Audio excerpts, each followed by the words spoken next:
बिस्मिल्लाहिर्रहमानिर्रहीम नहमदुहु व नुसल्ली व नुसल्लिमु अला रसूलिहिल करीम। अल्हम्दुलिल्लाह, अल्लाह का लाख लाख शुक्र है, ईद खैर वाफियत से गुज़र गई। आप सबको, तमाम सुनने वालों को, हुजूर की सारी उम्मत को ईद मुबारक हो। जो जहाँ जहाँ मुश्किलात में है, अल्लाह पाक उनके लिए आसानियाँ फ़रमाए। यहाँ काफ़ी दिनों से सुप्रीम कोर्ट में मसला चल रहा है। सुप्रीम कोर्ट ने 14 मई के इलेक्शन का आर्डर दे रखा है और तमाम इम्पोर्टेड हुक्मरान मिल के पूरी कोशिश में है कि किसी तरह वायलेशन करनी है, सुप्रीम कोर्ट का आर्डर चलने नहीं देना। अब पहले भी फड्डा उनका है इदारों के साथ है, चूँकि किसी की पुश्त पनाही उनको हासिल है ताकतवरों की, बाकी इदारों को वो कुछ समझते नहीं हैं। सुप्रीम कोर्ट ने कोशिश की, मैं इसके हक़ में नहीं था कभी भी।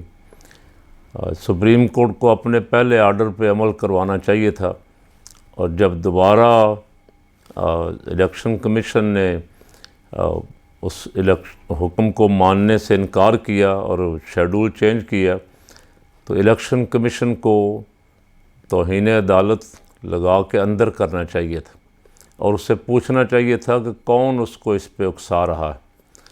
अगर उस वक्त ये कर लिया जाता तो अब तक मामलात बिल्कुल ठीक हो जाते। अब क्या हो रहा है? अब वही सारे लीडर जिनकी वीडियोस मौजूद हैं कि पीटीआई, खैबर पख्तूनख्वा और पंजाब की असम्बलियाँ तोड़ दे, हम सारे इलेक्शन करवा देंगे। सब के बयानात मौजूद हैं, शहबाज से लेके मलिक अहमद ख़ान और अरस्तु, आसन इकबाल तक, और राना सनाउल्लाह और मरियम और दूसरी मरियम और तीसरी, सब के बयानात मौजूद हैं। और उसके लाड़काना वाली के बिल्लो रानी के भी बयानात मौजूद हैं कि असम्बलियाँ तोड़ दें और हम इलेक्शन करवा दें। जो ही असम्बलियाँ तोड़ी तो सबको अपनी अपनी पड़ गई। अब उल्टे, एकदम उल्टे कि देखें जी, वो असम्बलियाँ तोड़ दी हैं, असम्बलियाँ तोड़ने का तो इख्तियार ही नहीं था, असम्बलियाँ तोड़ दी, असम्बलियाँ तोड़ दी। राना साहब जाके असम्बली में एक तारुड को लेके बैठे रहे कि किसी सूरत भी हम तहरीके अदम एतमाद पहले तो कामयाब करवाएंगे, फिर उनको एतमाद नहीं लेने देंगे, फिर असम्बली नहीं तोड़ने देंगे। बेशर्म होके, ढीठ होके, बेइज्जत होके यहाँ से वापस गए। उन्होंने अपने वादे के मुताबिक वैसे किया, उन्होंने भी सही नहीं। खान साहब में भी अभी बहुत सारी जो ख़राबियाँ हैं ना, जो गैर सियासी काम हैं, उनमें से एक ये कि कौमी असम्बली से बाहर आ गए सारे, उनको खुली छुट्टी मिली, जो मर्ज़ी कौमी असम्बली के नाम पे किए जा रहे हैं। सब बंदे बाहर बिठा लिए। जब आना ही था तो 15-20 अंदर भी रहने देते यार, को बंदे के पुत्र अंदर असम्बली में रहने देते, को हाथ तो इनका रोकने वाला होता। अब वो सुप्रीम कोर्ट पे हमला आवर, पार्लियामेंट की बालादस्ती किस पार्लियामेंट की? जिस पार्लियामेंट के आधे मेंबर मुस्तफ़ी हो चुके हैं, जिस पार्लियामेंट में कुछ लोटे हैं और कुछ इम्पोर्टेड हैं, उस पार्लियामेंट की बालादस्ती के लिए वो हर जायज़ नाजायज़ काम किए जा रहे हैं। वो सुप्रीम कोर्ट पे हमला आवर हैं और सुप्रीम कोर्ट ने उनको टाइम दिया कि आप वो क्या कह रहे थे, प्रोपेगंडा कर रहे हैं। जरदारी से लेके मौलवी साहब तक और शहबाज तक कि 2 सूबों के इलेक्शन हो गए तो पता नहीं कोई तूफ़ान आ जाएगा, 2 सूबों हम इकट्ठे इलेक्शन चाहते हैं। तो लोगों ने कहा भी इकट्ठे चाहते हो तो कौमी असम्बली डिज़ाल्व करो और इकट्ठे इलेक्शन का ऐलान कर दो। उस तरफ भी नहीं आते। वो चाहते हमारे इक़्तिदार का एक दिन भी कम ना हो, बल्कि साल की एक्सटेंशन चाहते हैं। वो इस असम्बली से, जो डमी असम्बली है, इससे हम, और वो जो स्पीकर बैठा हुआ वहाँ, अंदाज़ा लगाएं, वो स्पीकर भी सुप्रीम कोर्ट पे हमला आवर है। और उसकी जो इंटरव्यू वगैरह उसने दिए हैं ना, वो सुने तो आप बंदा शर्म से पानी पानी हो जाता है कि जिस मुल्क का स्पीकर कौमी असम्बली का ये हाल है, और उसकी असम्बली का क्या हाल होगा। अब वो भी सुप्रीम कोर्ट के ख़िलाफ़ बोल क्यों रहे? उसने इलेक्शन का ऐलान कर दिया। जब तक उसने इलेक्शन का ऐलान नहीं किया था सुप्रीम कोर्ट ने, ज़ाहिर है सुप्रीम कोर्ट की ड्यूटी है कि वो आइन पे अमल दरामद करवाए। कौन करवाएगा? इनसे पूछो, जमहूरियत के चैंपियनों से, इलेक्शन कमीशन तुम्हारा टाउट बैठा हुआ है और ताकतवर तुम्हारे साथ मिले हुए हैं, तुम इलेक्शन करवाने के लिए तैयार नहीं हो, तो आइन पे अमल कौन करवाएगा? एक इदारा बचता है सुप्रीम कोर्ट, जिसकी ड्यूटी है कि वो आइन पे अमल दरामद करवाए। उसने कहा भी आइन के मुताबिक 90 रोज़ के अंदर अंदर इलेक्शन करवाओ। बस उसके ख़िलाफ़ सब खुड्डों से भी निकल आए और बक बक शुरू कर दिए, हो ये हो गया, काम ख़राब हो गया। अच्छा, उसने टाइम दिया कि यार सुलह सफाई से अच्छा तो ये है कि सुलह सफाई से आपस में मिल बैठ के को जनरल इलेक्शन की डेट तय कर लो, पूरे मुल्क में एक इलेक्शन हो जाए, हम थोड़ा सा इसको और पीछे कर देते। उस तरफ आने के लिए तैयार नहीं हैं। मुज़ाकरात वहाँ मान के आए, जितने 30 मारखां थे अंदर खड़े होके इलेक्शन मान के आए, यस सर मुज़ाकरात। बाहर आके किसी ने कहा जी हमसे बंदूक की नोक पे, किसी ने कहा हमसे हथौड़े के ज़रिए, किसी ने कहा जी वो साजिशी टोला एक सूबे का इलेक्शन करवाना चाहता है। तो बिलावल साहब, जिस आइन के आप दिन रात राग अलापते हैं कि मेरे नाना ने आइन बनाया, मेरी माँ ने उस आइन की हिफाजत की, एक सूबे की असम्बली टूटी हुई है 2 सूबों की, और वो दोनों सूबे असम्बलियों से महरूम हैं, तो क्या करेंगे? अगर आप 2 साल दूसरी जनरल असम्बली जो है वो 2 साल तक डिज़ाल्व नहीं होती तो उनके इलेक्शन नहीं होंगे। किस पागल ने आपको ये कहा है और कौन से आइन में लिखा हुआ है? आप किसको बेवकूफ़ बना रहे हैं? आप समझते हैं ये कौम बेवकूफ़ है, इनको समझ नहीं है, एक इधर से बयान, दूसरा उधर से बयान, तीसरा उधर से बयान। 13 जमाती इत्तेहाद है ना, और 85 वज़रा हैं, तो उनकी आखिर उन्होंने कुछ ना कुछ तो माल हलाल करना है ना, जो वो खा रहे हैं नाजायज़। कौम को कह रहे पैसे नहीं हैं जी, 21 अरब रुपया नहीं है जी, सिक्योरिटी नहीं है, और पैसे अपनी वजारतों के लिए फ़ंड जारी करवा रहे हैं धड़ाधड़ मियाँ पे दबाव डाल के। मियाँ आजकल जिनके कभी पेट फड़ा करता था, आजकल मियाँ उनके पेट भर रहा है, और डालो, वो राजी नहीं रहे। अब अपने चीफ जस्टिस साकिब निसार साहब ने जो डैम फंड कायम किया था उस पर नज़र थी इनकी। इनको पैसा कहीं पड़ा हो तो हज़म नहीं होता।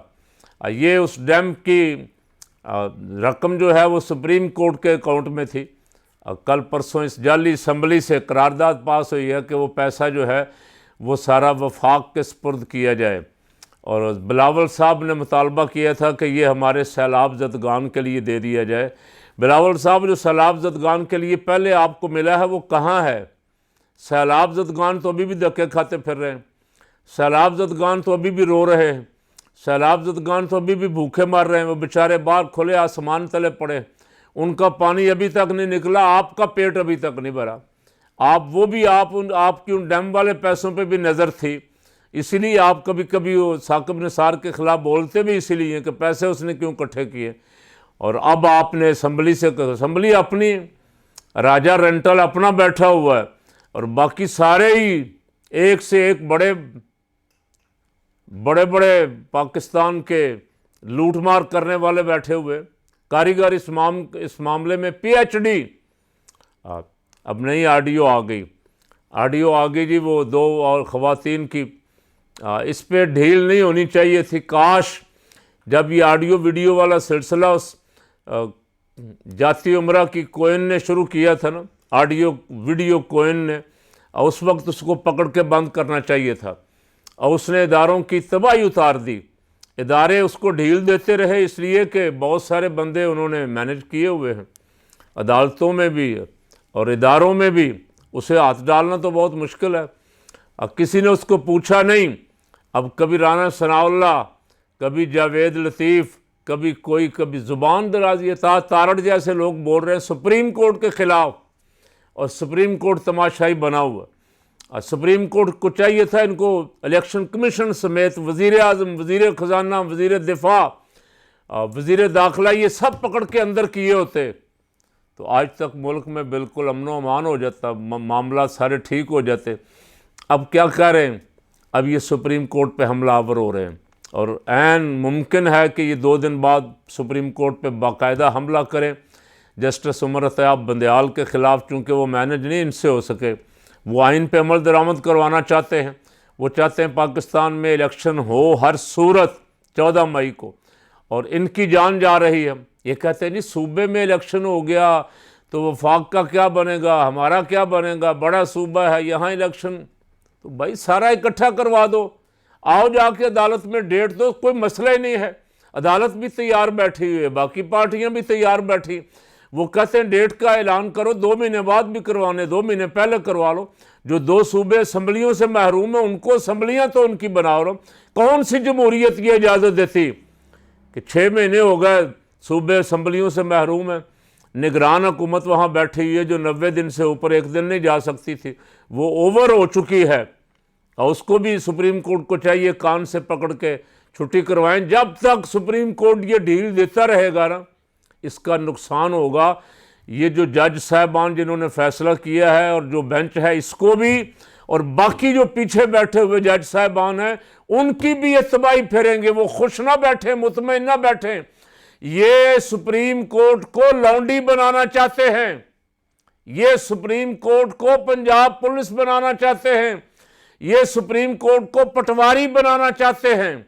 हाँ, अगर सुप्रीम कोर्ट इनकी मर्जी के मुताबिक चलेगा तो ये वाह करेंगे सुप्रीम कोर्ट की। जैसे इसी सुप्रीम कोर्ट ने इमरान खान की उस दिन कासिम सूरी वाला फैसला उड़ाया, रात सुमोटो लिया, तो ये सब डींगे मारते थे, वाह वाह माशाल्लाह सुभान अल्लाह, कैसा सुप्रीम कोर्ट है, कैसा अदल का फैसला है। और अब चीखें निकल रही हैं। सिर्फ इलेक्शन का कहा उसने, तुम्हारे खिलाफ, मुल्क के खिलाफ, किसी के खिलाफ अभी तो उसको फैसला भी सख्त नहीं किया उसने, सिर्फ इलेक्शन कहा करवा दो, वो भी इनको हजम नहीं हो रहा। लेकिन इलेक्शन तो बहरहाल करवाना पड़ेगा, आइन में लिखा हुआ है। ये आइन को उठा के फेंक दो किसी रद्दी की टोकरी में और कहो हम बैठे हुए में उतार लो, फिर तुम्हें कौम उतार के दिखा देगी कैसे तुम बैठते हो। नाजायज़, नाजायज़ कैसे को बैठ सकता है? जब तक उसको आइन हक नहीं देता हुकूमत करने का, वो हुकूमत कैसे कर सकता है यहाँ? ये तो डंडे के ज़ोर पे आप बैठे हुए हैं, लेकिन ये ज़्यादा देर नहीं चलेगा। अल्लाह इस मुल्क के लिए कोई ना कोई सबब इंशाअल्लाह पैदा फरमाएगा।